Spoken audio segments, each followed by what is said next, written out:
Hello student, कैसे हैं आप सब। एक बार पुनः आप सभी का आपके अपने चैनल शिव कोचिंग क्लासेस पर स्वागत है। क्लास 12 फिजिक्स एनसीईआरटी में चैप्टर 1 चर्चा कर रहे हैं, जिसमें हमारा टॉपिक है आज विद्युत क्षेत्र की तीव्रता। यदि आप इसके पिछले वीडियो नहीं देखे हैं तो आप लोगों को प्लेलिस्ट में मिल जाएगा, आप देख सकते हैं। तो चलिए स्टार्ट करते हैं। सबसे पहले विद्युत क्षेत्र की तीव्रता परिभाषा समझेंगे, इसके बाद इसका मात्रक समझेंगे, मात्रक के बाद स्टूडेंट इसका राशि, कौन सा राशि, सदिश या अदिश राशि है, और इसके बाद विमीय सूत्र।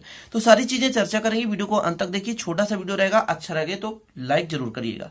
तो सबसे पहले मैं आपको बेसिक चीज बताना चाहता हूं कि जैसे आपके पास एक कोई चालक पदार्थ है, एक चालक पदार्थ है और चालक पदार्थ के चारों ओर विद्युत क्षेत्र है। विद्युत क्षेत्र होगा कि नहीं होगा? जी हाँ। जैसे यहां से मान लीजिए धनात्मक है और ये ऋणात्मक है, तो इस धनात्मक भाग से बल रेखाएं निकलती हैं, है ना, और ऋणात्मक भाग में प्रवेश करती हैं इस प्रकार से। अब ये जहां तक बल रेखाएं होती हैं वो विद्युत क्षेत्र वहीं तक होता है। क्लियर है ना? तो इसके चारों में मान के चलता हूं यहां विद्युत क्षेत्र है इतना, ठीक है, मैं मान के चलता हूं इतना विद्युत क्षेत्र है। अब इस विद्युत क्षेत्र के किसी भी बिंदु पर मान लेता हूं यहां पर एक आपका धनावेश है, एकांक धनावेश है, एकांक धनावेश है। अब ये एकांक धनावेश है, ये जितने बल का अनुभव करता है, विद्युत क्षेत्र के कारण जितने बल का अनुभव करता है, हम उसे ही कहते हैं विद्युत क्षेत्र की तीव्रता। आसानी से समझ जाओगे आप। देखिए, इंटेंसिटी ऑफ इलेक्ट्रिक फील्ड, इसलिए ई से दर्शाते हैं हम, ठीक है ना।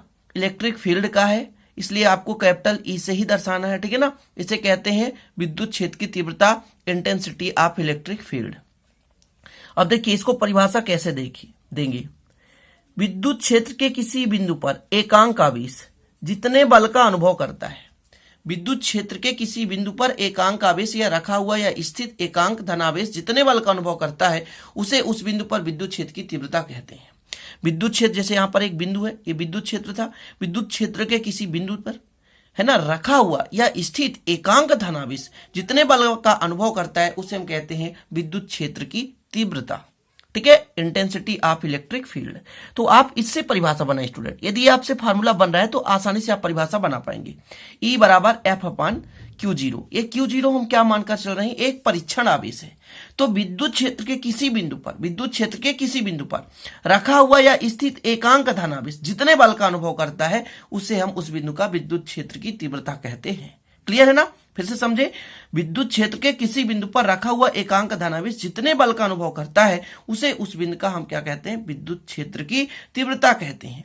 अब माना हमारे पास परीक्षण आवेश क्यू जीरो है और उस पर लगने वाला बल एफ है, तब हम ई बराबर एफ बटे क्यू जीरो लिख सकते हैं। क्लियर? तो चलिए अब देख लेते हैं आपको कैसे लिखना है। तो देखिए, विद्युत क्षेत्र के किसी बिंदु पर स्थित एकांक धनावेश को जितने बल का अनुभव करता है, एकांक धनावेश जितने बल का अनुभव करता है, उसे उस बिंदु पर विद्युत क्षेत्र की तीव्रता कहते हैं। ये आपका मेन डेफिनेशन हो गया, ठीक है ना। अब कई लोग नोट्स बनाते हैं, इसलिए मैं विधिवत लिख लेता हूं ताकि आप लोगों को दिक्कत ना हो, ठीक है। और साथ ही मैं व्हाट्सएप ग्रुप बनाया हूं, वहां पर ही पेज शेयर कर देता हूं, आप लोग भी जुड़ जाइएगा, लिंक मिल जाएगा डिस्क्रिप्शन पे। आगे देखिए स्टूडेंट, मान के चलते हैं कि विद्युत क्षेत्र के किसी बिंदु पर रखा परीक्षण आवेश क्यू जीरो है। मैंने मान लिया आवेश कितना? Q zero. जैसा कि आपने देखा था, बल कितना अनुभव कर रहा है? एफ का अनुभव करता है। मतलब जो आवेश क्यू जीरो है वो एफ बल का अनुभव करता है। तब उस बिंदु पर विद्युत क्षेत्र की तीव्रता ई बराबर एफ अपान क्यू जीरो।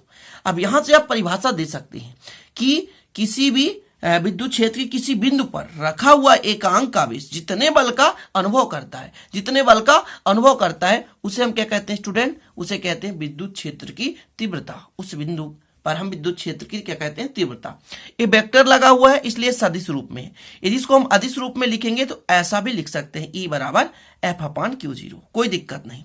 अब एक निष्कर्ष इससे और निकल रहा है कि जो विद्युत क्षेत्र की तीव्रता है वो आवेश पर लगने वाला बल और आवेश के परिमाण के अनुपात के बराबर है। देख सकते हैं, ये रेशियो का चिन्ह है, अनुपात डिवाइड जिसे बोलते हैं।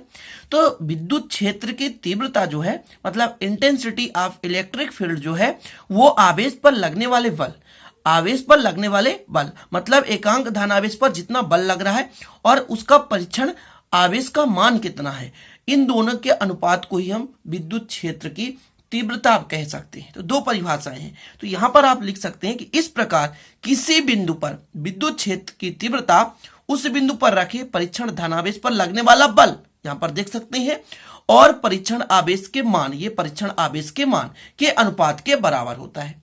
आप कह सकते हैं ना, ये बल और Q0 मतलब आवेश पर कितना बल लग रहा है और आवेश का कितना मान है, इन दोनों का रेशियो निकाल दें तो एक्चुअल में आपका वैल्यू आ जाएगा इंटेंसिटी ऑफ इलेक्ट्रिक फील्ड, विद्युत क्षेत्र की तीव्रता की। आसानी से इतना तो आप समझ गए होंगे। पहले आप परिभाषा कैसे दे सकते हैं, एकांक आवेश पर लगने वाला बल ही विद्युत क्षेत्र की तीव्रता कहलाती है। और ऐसा भी लिख सकते हैं कि एकांक आवेश पर लगने वाला बल और आवेश के परिमाण के अनुपात के बराबर होता है। चीजें क्लियर? चलिए अब यदि मात्रक की बात की जाए तो मात्रक आप आसानी से निकाल सकते हैं। कैसे? देखिए E बराबर कितना होता है, F अपान Q। जब E का मात्रक निकालेंगे तो F का मात्रक अपान Q0 का मात्रक, मतलब Q का मात्रक क्या होता है, कूलाम। Q का मात्रक क्या होता है, कूलाम। आवेश का मात्रक कूलाम होता है और बल का मात्रक होता है न्यूटन। तो इसका ऐसा पद्धति में मात्रक हो जाएगा न्यूटन प्रति कूलाम। आसान है याद करना, न्यूटन प्रति कूलाम। यदि बल का मात्रक न्यूटन है तो आवेश का मात्रक कूलाम है, तो E का मात्रक मतलब इंटेंसिटी ऑफ इलेक्ट्रिक फील्ड का मात्रक, विद्युत क्षेत्र की तीव्रता का मात्रक आपका हो जाएगा कितना, न्यूटन प्रति कूलाम। क्या हो जाएगा स्टूडेंट, न्यूटन प्रति कूलाम। तो यहां पर लिखा गया है इस प्रकार, विद्युत क्षेत्र में SI पद्धति में मात्रक न्यूटन प्रति कूलाम होगा। तो मात्रक भी आप क्लियर समझ गए होंगे। अब यदि राशि की बात की जाए तो यहां पर आपने देखा ये वेक्टर लगाया था हमने, और जहां पर वेक्टर की बात आ जाए तो ये सदिश राशि है। मतलब विद्युत क्षेत्र की तीव्रता एक सदिश राशि है। इसकी दिशा वह होती है जिसमें एकांक धनावेश पर बल लगता है। तो बस आपको इतना याद रखना है कि विद्युत क्षेत्र की तीव्रता एक कौन सी राशि है स्टूडेंट, तो सदिश राशि है। सदिश राशि है, याद कर लो, सदिश राशि लिख लो भाई, मेंशन कर लो कहीं पे, सदिश राशि है। क्लियर है ना, सदिश राशि। अब देखिए विमीय सूत्र भी आप आसानी से निकाल सकते हैं, लेकिन थोड़ा निकालने का मैं विधि और तरीका आपको बता देता हूं ताकि आप लोगों को भूले नहीं, रटना ना पड़े आपको। तो आपके पास एक फार्मूला है E बराबर F अपान Q। क्लियर है ना। देखिए मैं विमीय सूत्र निकाल रहा हूं। बल बराबर होता है सूत्र स्टूडेंट द्रव्यमान गुणे त्वरण, द्रव्यमान गुणे त्वरण, और आवेश का होता है धारा गुणे समय, धारा गुणे समय। ठीक है, धारा गुणे समय रहने दीजिए, आप समझिए। ये द्रव्यमान है तो द्रव्यमान रहने दी। निकालने का तरीका मैं बता रहा हूं। त्वरण का होता है वेग बटे समय, वेग बटे समय, वेग बटे समय। तो एक समय ऑलरेडी पहले से था और एक समय और आ गया तो समय स्क्वायर हो गया, क्योंकि वेग बटे समय तो समय स्क्वायर हो गया। और आपका धारा है तो धारा ही रहने दे। आगे चले, द्रव्यमान को द्रव्यमान रहने दे, और जो आपका वेग है ये होता है दूरी बटे समय, दूरी बटे समय। अब समय एक और आ रहा है तो 3 हो जाएगा। ठीक है, और ये धारा हो गया। अब देखिएगा यहां पर आपके पास द्रव्यमान कितना है, 1 है, दूरी कितना है, 1 है, mLT, टाइम कितना है, 3 है, लेकिन ऊपर जाएगा तो माइनस हो जाएगा। और यहां पर धारा मतलब एम्पियर, ये -1 हो गया।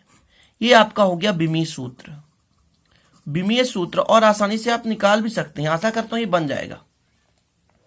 यदि मैं इसको एमकेएस पद्धति में मात्रक बोल दूं आपसे कि एमकेएस पद्धति में मात्रक क्या होगा, मीटर किलोग्राम सेकंड पद्धति में मात्रक।